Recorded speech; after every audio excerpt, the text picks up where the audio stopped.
जब तक कि कोई पक्षी अपने घोंसले को नहीं छोड़ता, तब तक वो आसमान की उड़ान नहीं भर सकता। If at all we want to grow in our life, अगर हम जीवन में आगे बढ़ना चाहते हैं तो हमें अपने कंफर्ट जोन के बैरियर को छोड़ करके, उसे तोड़ करके बाहर निकलना होगा और चुनौतियों को स्वीकार करके उनका सामना करना पड़ेगा।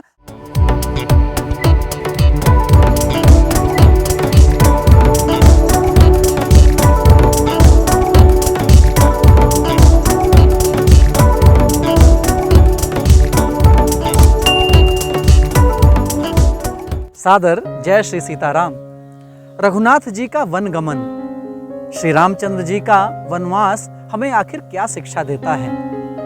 बचपन से तो हम सुनते आ रहे हैं कि राम जी अपने पिताजी की, अपने माता जी की आज्ञा मान करके वन को चले गए। माता पिता की आज्ञा का पालन करना तो हम बचपन से सीखते चले आ रहे हैं। राम जी के वन प्रस्थान करने से ये प्रसंग तो हमें जानने को मिलता ही है, परंतु इसके अलावा जीवन और सफलता का एक बहुत बड़ा सूत्र समाहित है इसमें, एक बहुत बड़ी कुंजी इसमें निहित है।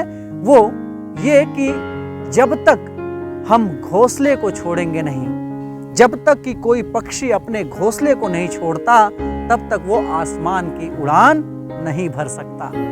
आप किसी भी महापुरुष का जीवन चरित्र उठा करके देख लीजिए। डॉक्टर APJ अब्दुल कलाम साहब रामेश्वरम एक छोटे से घर में पैदा हुए, चाहते तो वहीं अपनी मजबूरियों का हवाला दे करके अपना पूरा जीवन बिता सकते थे बिना कुछ किए, परंतु नहीं, उन्होंने अपने घोंसले को त्यागा, छोड़ा।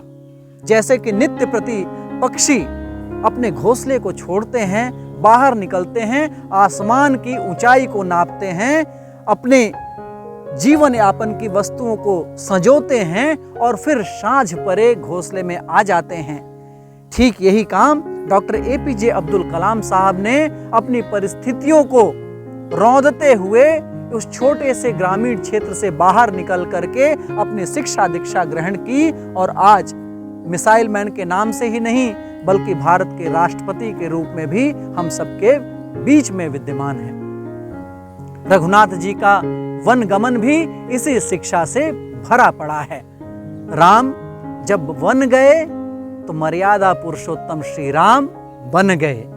जी हां, अगर रघुनाथ जी अपने माता पिता की आज्ञा का पालन न करते हुए चाहते तो अवधपुरी में ही वास कर सकते थे, सिंहासन पर विराजमान हो सकते थे, मगर तब हम उन्हें सिर्फ और सिर्फ दशरथ नंदन राम के रूप में जानते, न कि मर्यादा पुरुषोत्तम भगवान राम के रूप में। तब वे राम हम सब के घर में पूजित नहीं होते, हम सभी के लिए आदर्श नहीं होते, हम सभी उनको ईश्वर की भांति स्वीकारते नहीं और उनका पूजन अर्चन नहीं करते। आज घर घर में यदि राम पूजित हैं तो सिर्फ और सिर्फ अपने उस एक निर्णय के लिए उन्होंने घोंसले को त्यागा, अपने घर को त्याग किया, वन को गए, संघर्ष किया, जीता, जीवन की लड़ाई को जीता, असुरों पर विजय प्राप्त की और हम सभी के लिए एक मर्यादा का पथ स्थापित करके गए। इसीलिए आज श्री राम घर घर में पूजित हैं। हम सभी उनके श्री चरणों में अपने मस्तक को नत करते हैं। तो यह प्रसंग विशेषकर हम युवा साथियों को यह सिखलाता है कि हम अपने सुखमय जीवन का त्याग करें, अपने घोंसले को यानी जहां पर हमारा कंफर्ट जोन है, हम अपने कंफर्ट जोन का त्याग करें, अपनी आनंद, अपने सुख सुविधाओं को छोड़ करके उससे बाहर निकलें, परिस्थितियों का सामना करें, चुनौतियों को स्वीकारें, अपने कंफर्ट जोन से बाहर निकलें। अंग्रेजी में एक कहावत है कि comfort zone is a beautiful place.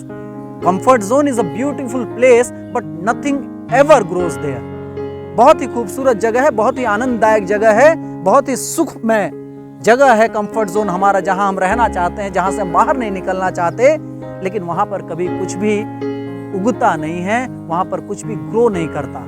If at all we want to grow in our life, अगर हम जीवन में आगे बढ़ना चाहते हैं तो हमें अपने कंफर्ट जोन के बैरियर को छोड़ करके, उसे तोड़ करके बाहर निकलना होगा और चुनौतियों को स्वीकार करके उनका सामना करना पड़ेगा, अपने आप को निखारना पड़ेगा।